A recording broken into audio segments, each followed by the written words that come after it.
Important it is to develop these relationships with the non-physical and to really trust the things that are happening around you. In this room, just with a show of hands, how many of you have ever experienced something that you felt was spirit-based and probably didn't have a huge explanation for? Yeah, you know, almost everybody here. And that's probably happened more than once, you know. And we don't have the vocabulary, we don't have the teachings really that can explain what's going on.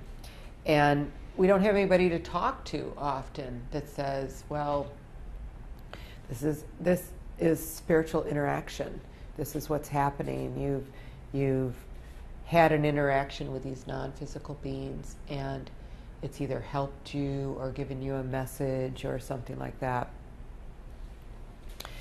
And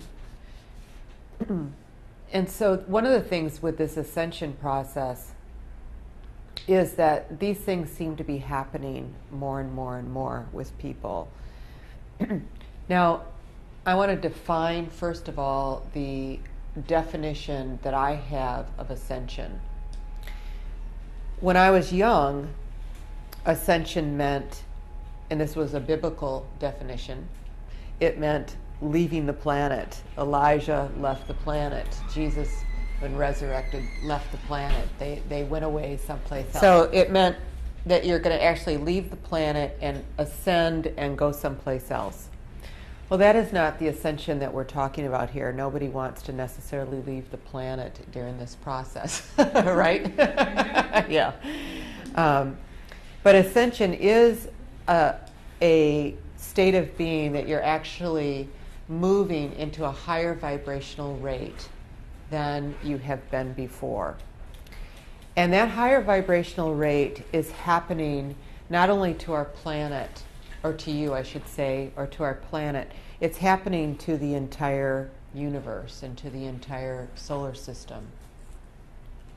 There's many things that scientists are stating now about global warming and the difficulties that we're having here, which are also happening on different planets. Like the poles are melting on Mars, and the magnetic poles are changing on Uranus and Neptune. And so it's not just our planet that's going through these things, it's the whole solar system. Some of our metaphysical teachings around this are based on the Mayan calendar. And the Mayan calendar, you know, the big hoopla right now is that December 21st, 2012 is the end of the Mayan cycle. But the Mayans were not the only ones that predicted the ascension process.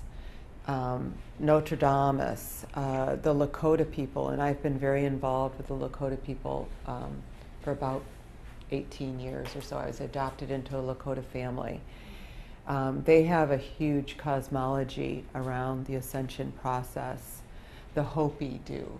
There's many, many tribes of indigenous people around the world, even the Tibetans, have this awareness that there's going to be a huge shift during this time that is the end of one era and the beginning of another. Okay?